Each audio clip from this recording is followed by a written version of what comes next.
The sad part of this entire case is that the congressman had a chance back in January when the House reorganized itself to take a subcommittee chairmanship on the Science and Astronautics Committee, which I believe would have been of great benefit to the 12,000 out-of-work unemployed scientists and engineers in Dallas County.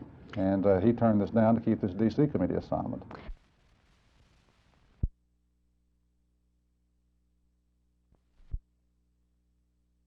Well, I try to reverse it. We want to close the gap on the trade. You recall, I believe President Nixon did announce last week in Hawaii that the gap would be further closed by around 1.1 billion. I believe the Japanese, the Prime Minister announced at that time that they would be buying American products amounting to that much in the near term.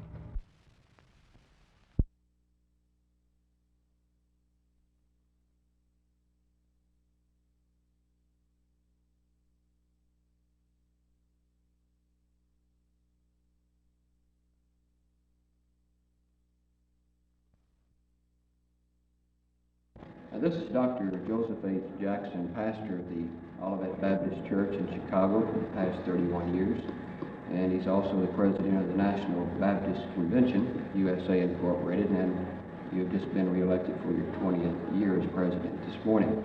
Dr. Jackson, if we may, let's first discuss religion. What is your feelings toward the new black theology movement? My feeling is that it's good gymnastics, mental gymnastics, but it isn't the kind of religion that represents the broadest possible aspect. You see, the Christian religion is not restricted to race or nationality. It's for all people. And those of us who are Christians, we don't believe that you can have a theory of God based on color. I don't believe God is colored. And some of the writers reduce everything to color. Christ is colored, and God is colored, and God has to come to us in his blackness. Well, now, blackness isn't purity all the time, neither is white all the time. So that, to me, black theology is just as far off the point as white theology.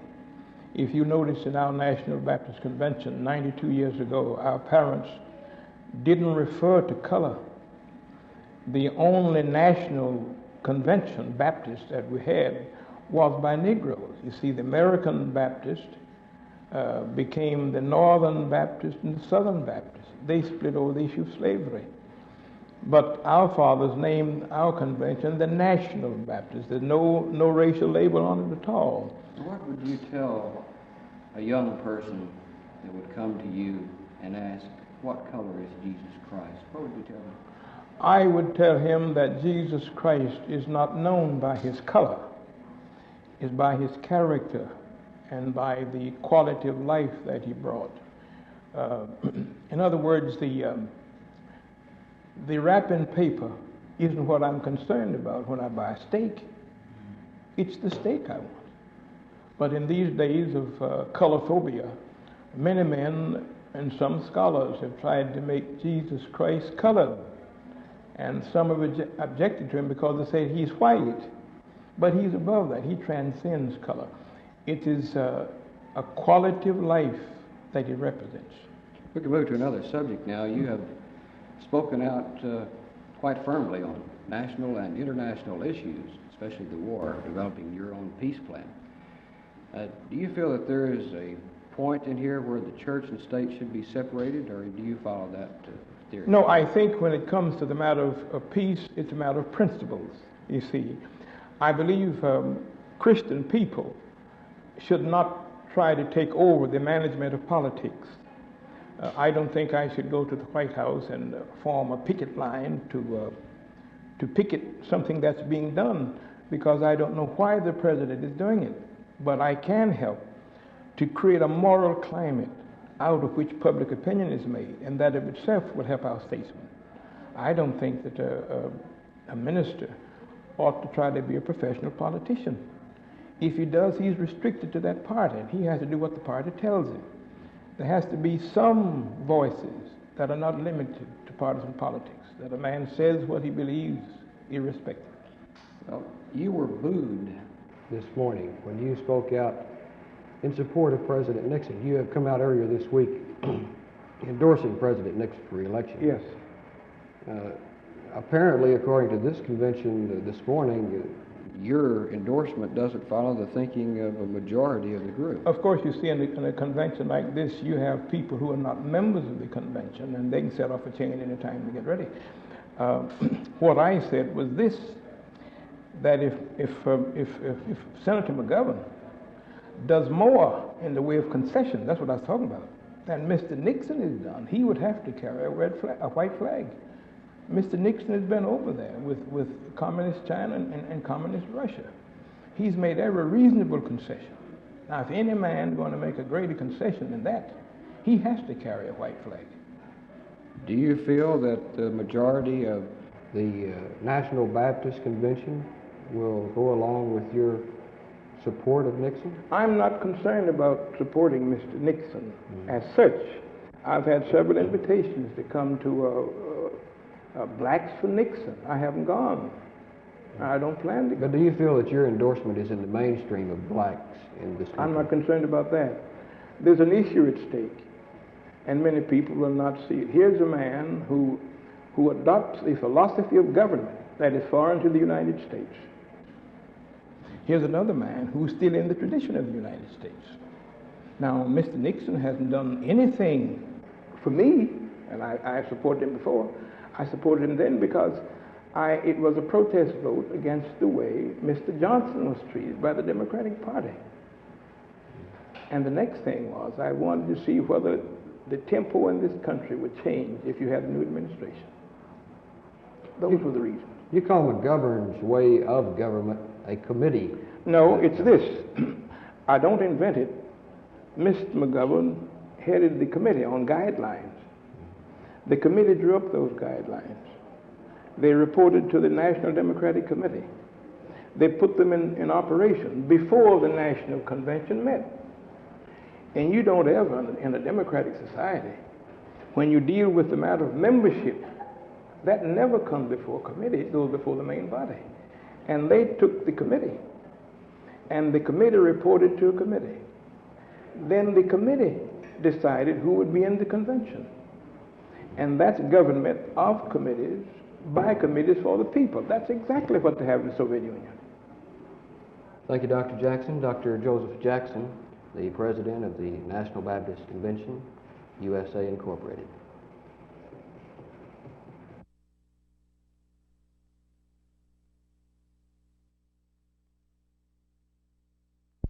In competitive sports peaceably. Know that 11 people have been innocently killed? Will we insist that the United Nations in the future take firm action and be consistent with its own philosophy? And will the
peace plan.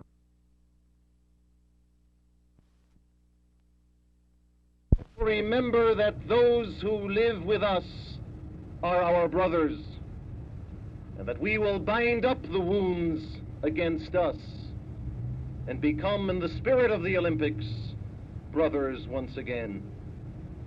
If we can make this dream come true, then these 11 athletes who have given their lives for what cause I do not know will not have died in vain.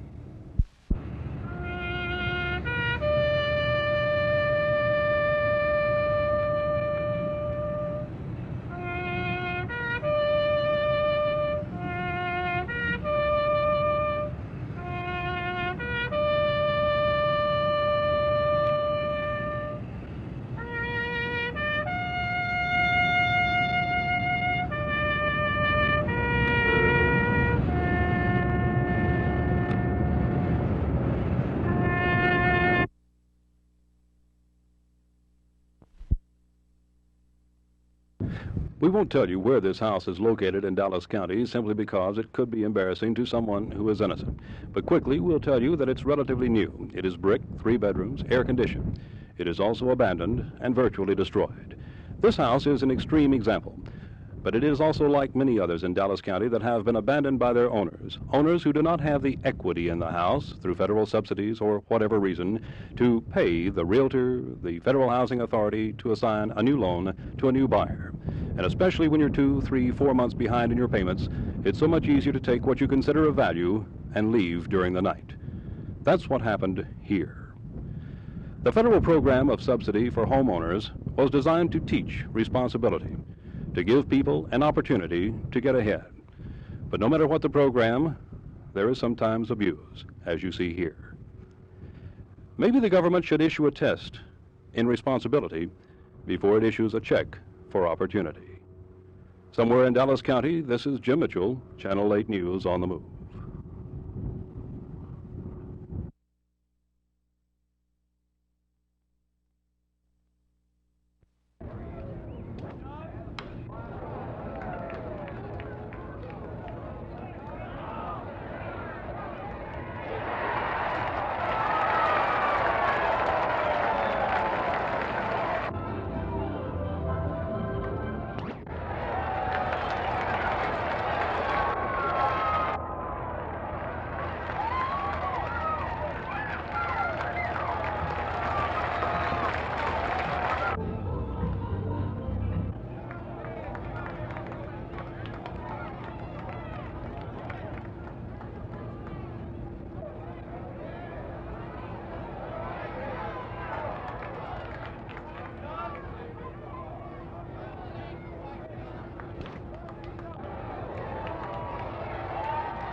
If a Baylor Bear fan were given the advantage of touring the Baylor premises and meeting the new coaching staff headed by Grant Taff, he would be pleased.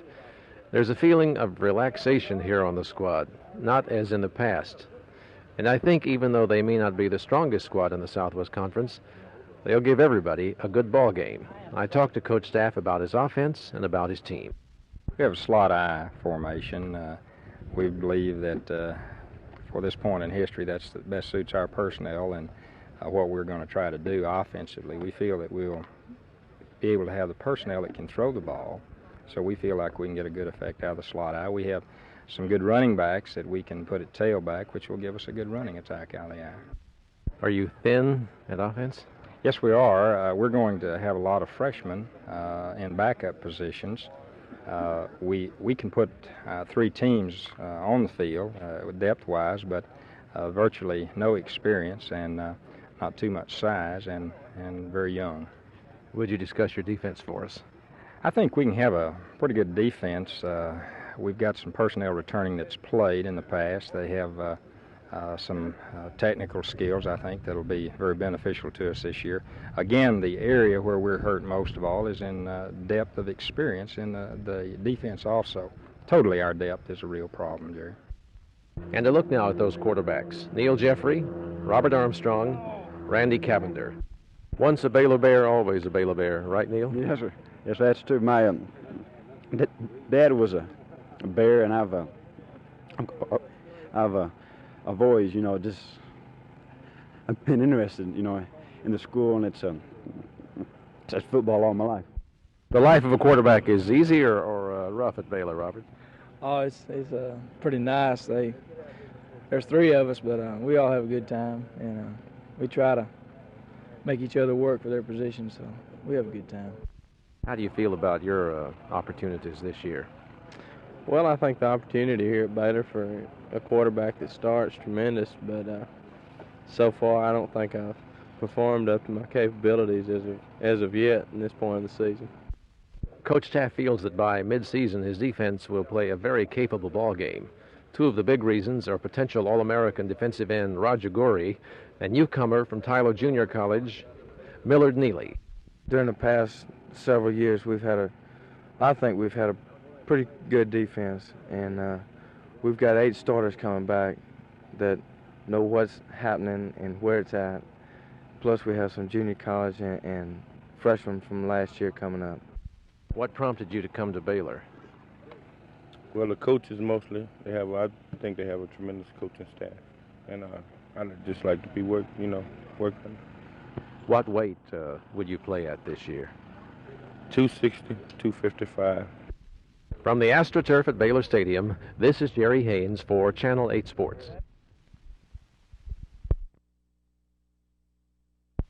The marriage between our own people and those of other denominations, it'll be much easier for the old regulations making it so difficult for relations between them will be made easier. Things like this are happening. But on all the major issues of fundamentals of the faith, Dr. Blessed Trinity, the Incarnation, the authority of bishops, I think these will always remain.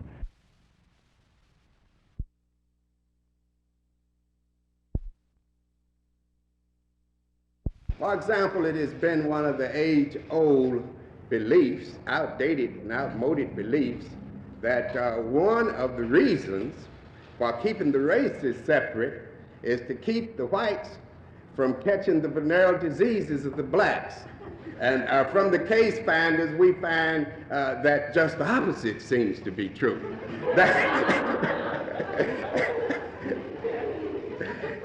The only thing that we have as a race that the whites don't have, it seems to be, is sickle cell anemia. And everything y'all got, we got.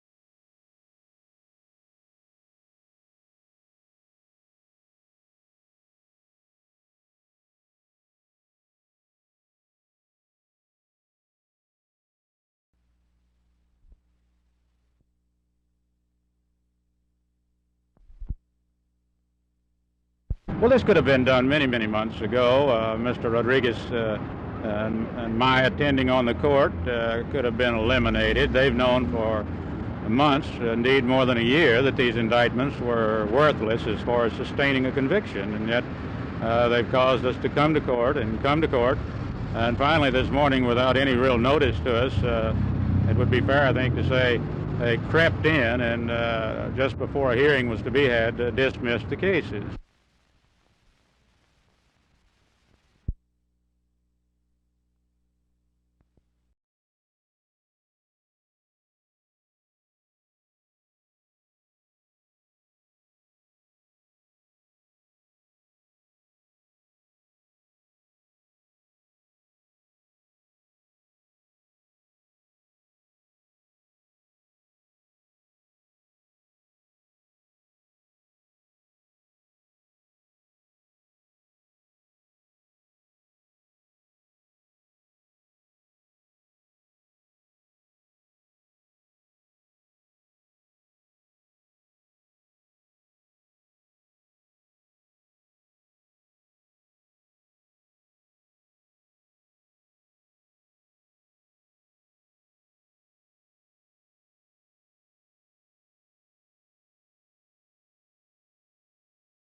He don't know how to support the family because it's a large number of people. What will you do now? Pues voy a ver, pues no sé, por lo pronto ahorita no sé, pero me siento un poco más libre de buscarlo, creo ya. Well, he don't know what to do right now, but he says he feels better because they drop all the charges about that policeman. They say he killed or something, but he feels better now.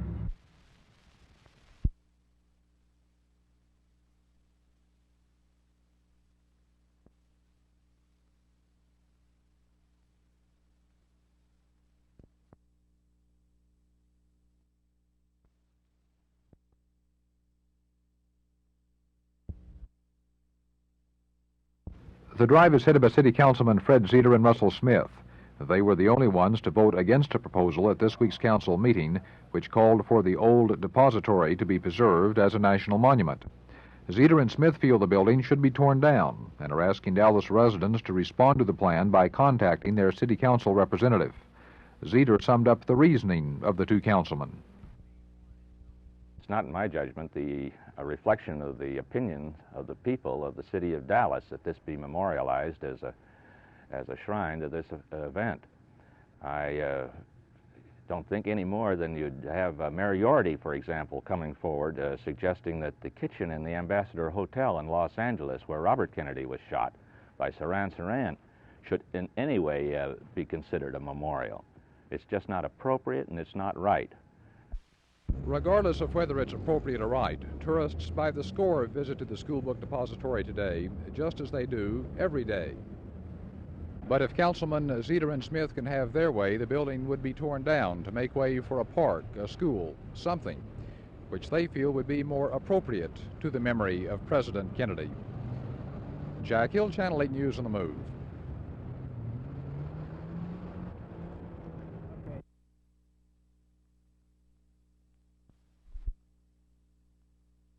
I think Tower and his people owe the people of Texas an explanation and a duty to disclose where the $250,000 came from. Who are these secret and anonymous supporters and how much did they give? I think this is a day of full disclosure of campaign contributions. I think the people expect it, and I think they expect the federal election law to be thoroughly observed and thoroughly enforced.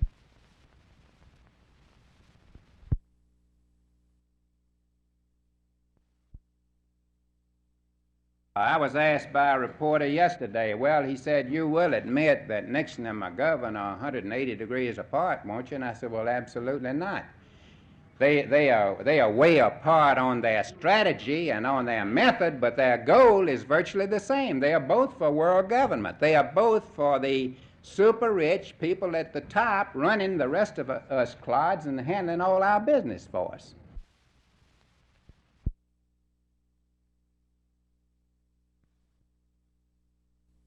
But we can't endorse any candidate. And let me point out, as I said in the very beginning of this statement I read to you, that is not because of any basic principles against us. It's for the sake of the society. We do have it as a principle, but the chief concern is the society. If we start endorsing candidates, taking definite political sides and telling our members how they must vote, we'd tear the society to pieces in no time at all.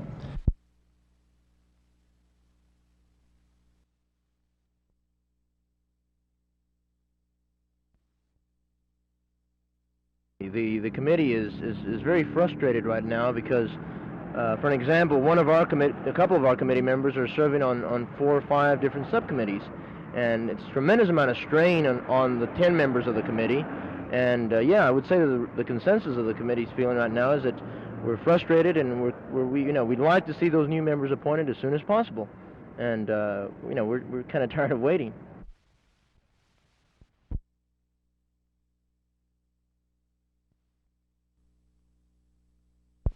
The suit was filed in Judge Walter Jordan's 48th Civil Court, naming the county judge, the county commissioners, and the Civil Service Commission as defendants.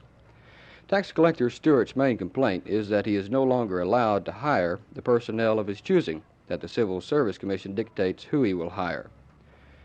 At an informal session of the county commissioners' court today, all 4 commissioners reacted. I think we ought to see what we can do with it, and if it's unconstitutional, we ought to know about it.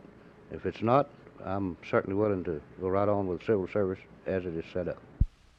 When it gets up to the Supreme Court, either of Texas, that they're going to rule with the employees, and when I say that, you've got 1,100 people, over 1,100 people that will be affected by this, and we finally brought progressive professionalism to Tarrant County, and Lord knows, let's don't go back now.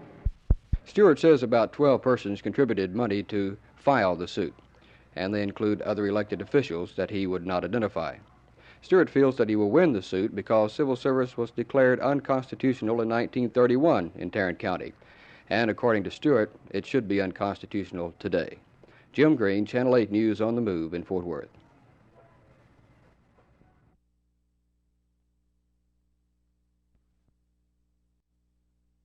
I feel that our city employees are being paid well in line with the private industry in this market, and I feel at this time we could forego this amount until at least the budget year next year, which is would reduce that tax rate by from 18 cents to 15.5 cents. How much do you propose to raise the tax rate then under your plan? Well, actually, under the plan that I have put together here, which I am consulting with the rest of the council about, my proposal would be only 1 cent.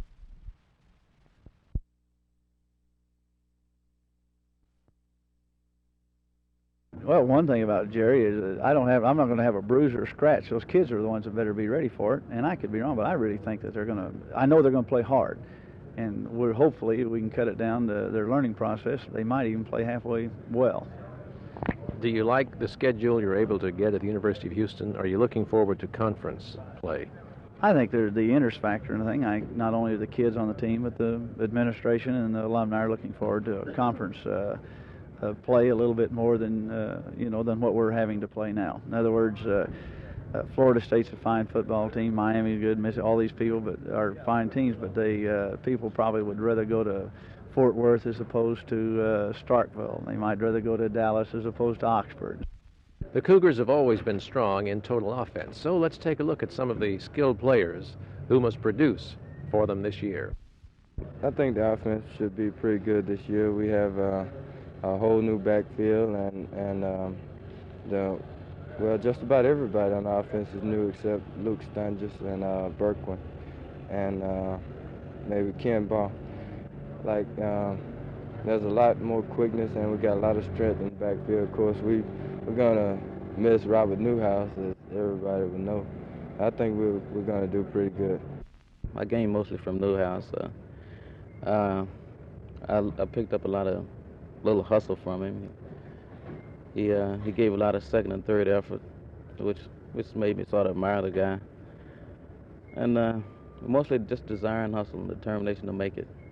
How would you describe yourself as a runner? Have you, in looking at films of yourself, are you surprised at some of your moves? I don't have that many good moves. I just usually run over people or try to run around them. But I'll be surprised sometimes when I kind of make a little wiggle. Do you run to daylight, or you just head ahead and move them out of the way? I run for daylight. I try to run outside sometimes, but if they're in my way, I just go through them. You'll be playing Rice again September 9. Dell, you had quite a year against them last year, didn't you? Quite a game. All right, that was a game that got me on scholarship. It was my first pass I caught. It was a touchdown. It was the only pass I caught that game, but it turned out to be a pretty big money catch. Traditionally a national power. That's been the story in the past here at the University of Houston. And if Yeoman's youngsters for 72 can come through, you Cougar fans can count on the same thing happening. This is Jerry Haynes for Channel 8 Sports.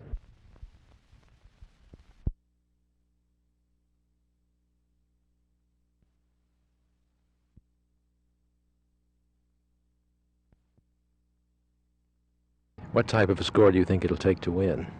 Well, I think it'll be under. I don't think it'll be very much. Nothing like we played Glen Lakes, of course, but because this golf course is long and it's tough, and it's going to require your attention 100%. I think 2 or 3 under, something like that. The girls, with this good weather, could really turn it loose, and somebody could get it going out here. There's no doubt about it.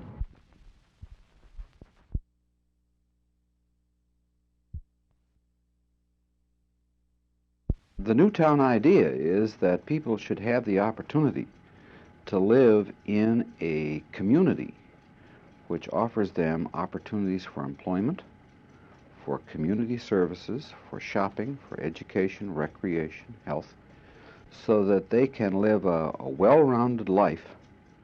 Bill Wheaton and the other advisors to Flower Mound Newtown Limited face a complexity of problems such as how to design a city from scratch. There are only 2 or 3 others in the nation. The first new town in Texas will be built inside what's now Flower Mound, just north of Grapevine Lake, with the first phase due to be built about mid-1973. The development company will exercise strict control over what's built in the new town, which might make it sound a little bit like Big Brother is watching. But Bill Wheaton doesn't see it that way at all. Every resident has a voice in and control of some kinds of facilities, for instance, local tot lots and parks within the subdivision. And then every resident will be a resident and voter of the town of Flower Mound. And we work very closely with the mayor, the council, and the planning commission.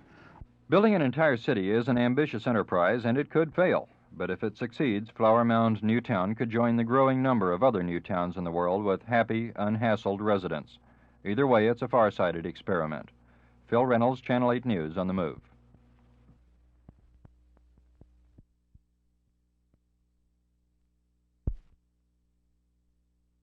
We've been dwelling for the last couple of days on the foreclosure rate of homes in the Dallas County area. We've pointed out that there is a 7.5% foreclosure rate among the subsidized housing. We've talked about those people who move away to leave their homes to be foreclosed upon, to be attacked by vandals. But it's kind of like talking about unemployment. We forget that more than 90% of the people are working. So it is in the home market. 92.5% of those subsidized are trying to make a go of it. The same is true with the Rodney Gardner family of Grand Prairie. Just tickled to death that we were able to purchase a home through the program. What has the program done for you? Well, it lowered our house payments quite considerably so that we could move in and purchase a home at a younger age. What is your attitude about the house itself? Oh, our house is excellent. We haven't had a bit of trouble with our home here particularly. You've made an example in the last day or so of some of the homes that are abandoned by their owners. What is your attitude about that happening maybe down the street from you? It's real disturbing to me because it hurts me not only as a homeowner but as a young person too, because majority of the people that took up on this 235 program were young people, and it just kind of downgrades me and my family. It would be nice if everybody was like the Gardners, but there is that bad apple in almost each and every peck. But it is good to know that the majority, 92.5%, are responsible and do appreciate an opportunity. In Grand Prairie, this is Jim Mitchell, Channel 8 News on the Move.